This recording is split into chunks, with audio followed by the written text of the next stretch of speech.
एकीकडे शेतकऱ्यांना अडचणीतून बाहेर काढण्याकरता राज्य सरकारने कर्जमाफी जाहीर केली तर दुसरीकडे शेतकऱ्यांच्या आत्महत्या रोखण्यासाठीचा निधी परदेश दौरे आणि सरकारच्या जाहिरातबाजीवर उधळल्याची धक्कादायक बाब माहितीच्या अधिकारात उघड झाली। राज्यात सर्वात जास्त शेतकरी आत्महत्या या उस्मानाबाद आणि यवतमाळ या दोन जिल्ह्यात होत आहेत। त्यामुळे सरकारने या दोन जिल्ह्यातल्या शेतकरी आत्महत्या थांबवण्याकरता बळीराजा चेतना योजना राबवण्याचा निर्णय घेतला। मात्र या योजनेमधला कोट्यवधींच्या निधीवरती थेट डल्ला मारण्यात आला।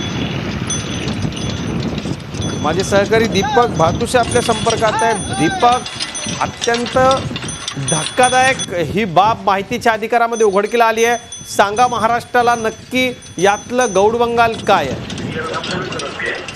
अजित, 2015 साली मुख्यमंत्र्यांनी ही योजना घोषित केली होती आणि प्रामुख्याने योजनेचं उद्दिष्ट होतं की उस्मानाबाद आणि यवतमाळ हे सगळ्यात जास्त आत्महत्याग्रस्त जिल्ह्यांमध्ये शेतकऱ्यांची सगळ्यात जास्त आत्महत्या होते।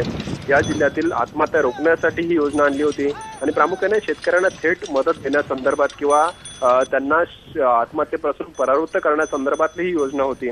परंतु या योजनेचा वापर जो आहे तो योजना जी आहे ती अधिकाऱ्यांनी एकदम गैरपद्धतीने या जिल्ह्यांमध्ये लागू केल्याचं समोर आलंय।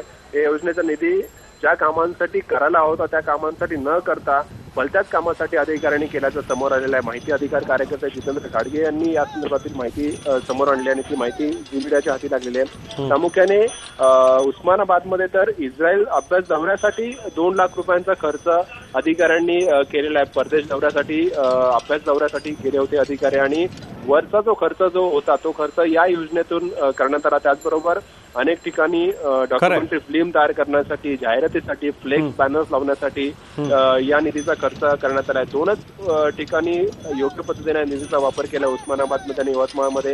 एका ठिकाणी शेतकऱ्यांच्या दीपक, सविस्तर सगळं आपण या सगळ्या संदर्भात महाराष्ट्राच्या समोर आणणार आहोत, पण जे आपण सांगितलंय ते खरंच धक्कादायक आहे यात शंका नाही। धन्यवाद या माहिती करतात। आणि याच संदर्भातला एक विशेष रिपोर्ट आपण पाहूया। 3 वर्षात राज्यातील शेतकऱ्यांच्या आत्महत्या वाढल्या। आत्महत्या रोखण्यासाठी विविध सरकारी योजना, मात्र अधिकाऱ्यांकडून योजनांचा बट्ट्याबोळ। राज्यात सर्वात जास्त शेतकरी आत्महत्या उस्मानाबाद आणि यवतमाळ ह्या 2 जिल्ह्यांमध्ये होतात। त्यामुळे सरकारने या 2 जिल्ह्यातील शेतकरी आत्महत्या थांबवण्यासाठी 24 ऑगस्ट 2015 पासून बळीराजा चेतना योजना राबवण्याचा निर्णय घेतला। त्यामुळे दोन्ही जिल्ह्यांना दरवर्षी 10 कोटी रुपये निधी देण्याचं ठरलं।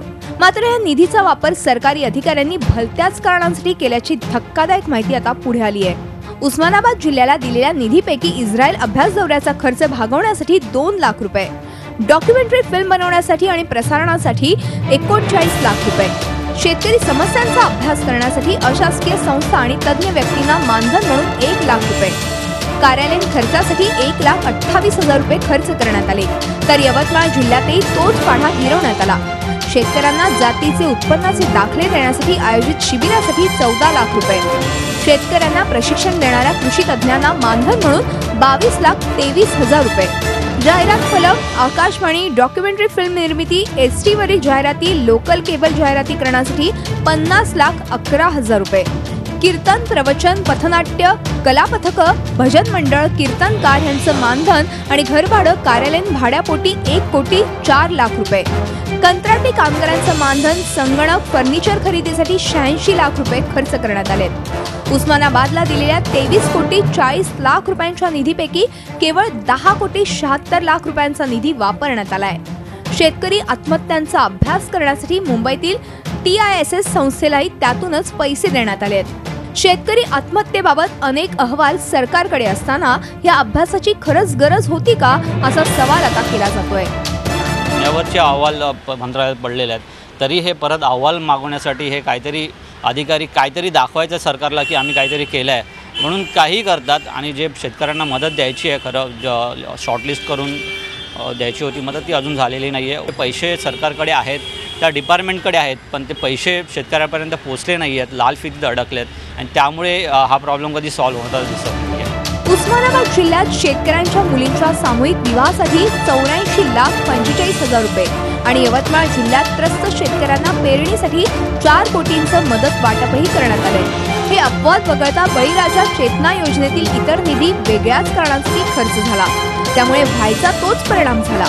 ना शेतकरी आत्महत्या थांबल्या ना कमी झाल्या. मग ह्या योजना कुणाच्या भल्यासाठी राबवल्या असा गंभीर प्रश्न निर्माण होतोय. सरकारने एखाद्या योजनेसाठी 1 रुपयाची तरतूद केली असेल तर त्यातले केवळ 10 पैसे हे प्रत्यक्ष लाभार्थ्यांपर्यंत पोहोचतात, हा आतापर्यंतचा अनुभव आहे. यवतमाळ आणि उस्मानाबाद जिल्ह्यातील बळीराजा चेतना योजनेत झालेल्या घोटाळ्यावरून हे स्पष्ट होते.